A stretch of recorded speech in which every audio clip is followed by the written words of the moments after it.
Let's start with that income tax cut, because this was a real debate for the governor. I was never shocked that he signed it, but I know there was a double-edged sword with this. This is something the governor and his Republican allies have long tried to do, which is continue to shave off the state income tax, shave it down couple tenths of a percentage point every year. We know the Republican campaigns for governor and other statewide races all focus on eliminating the state income tax, but there is a downside to that as well. The downside is the revenue side. Like if you are reducing your revenue, you're going to have to reduce your obligations. And so when the governor made his decisions about what to sign or not to sign, he also has the option to go in and do what is essentially a line item veto in the state budget. He can go in and do something called a disregard, which is instructions to the state budget office to disregard the legislative instructions, meaning ignore this piece of funding request from lawmakers, as in do not fund it. And so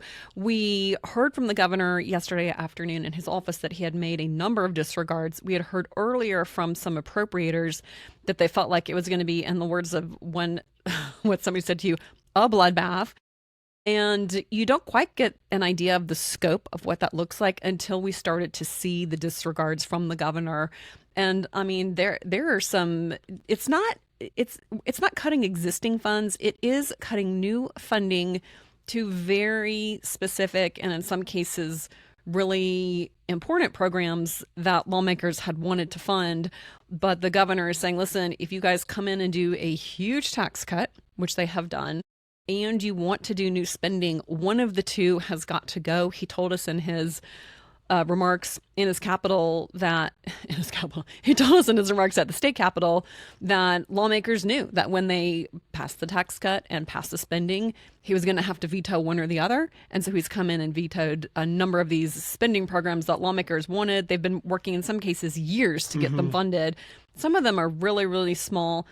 The smaller they are, the more important they are to the people on the other side of it. I have to tell you that, because it's just a small source of funding from the state that either groups, programs, or people were not going to get otherwise, and they're not getting it this year either. Yeah, and all the governor killed about $300 million in new spending. And we should reemphasize it's new spending. This wasn't cuts to programs that are already existing.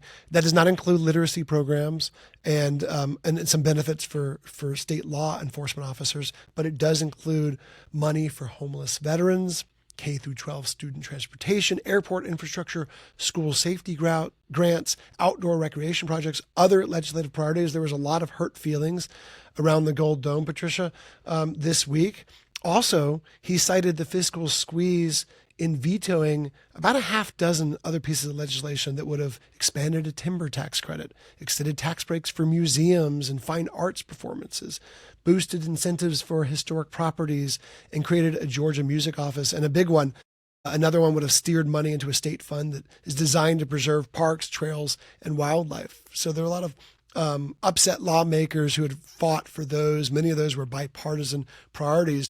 In the veto messages for most of them, the governor said, hey, look, I agree with the idea behind this, but lawmakers failed to account for the funding of that. I mentioned $300 million in new spending, Patricia, but overall it's a $1.3 billion deficit that the governor's expecting. And how they plan to fill the other $1 billion, well, part of it's going to come from the dwindling, still big, but dwindling state surplus. And part of it is just hoping that the economy continues to grow. But we've already seen tax revenues start to slow down. Yeah, the budget chief said that this budget assumes continued growth. However, the governor said if that growth does not continue, we'll be back here in my office and I will make more cuts. He was very clear about that. Now, also, it's really important to note that the governor could have used the state surplus to cover all of this. He could have dipped in there. He said he didn't want to do that. He felt like Nathan Deal had left him a big surplus to work with. Now, it was much smaller at the time than what the governor's leaving behind. But he said, I want to leave this state in better financial shape than I found it, and I feel like I'm in a position to do that right now. And he didn't want lawmakers to make some of these would have been annual appropriations more than likely, but for a one-time budget, he said that's just a mistake. So budgets are about priorities. A huge priority for the governor is to have lean spending significant tax cuts and a budget surplus. But it's just math at the end of the day. So when you get into having an across the board income tax reduction, you raise the standard deduction, you reduce taxes on tips and overtime and retirement pay, it just all starts to drain away the flexibility you have in the state budget.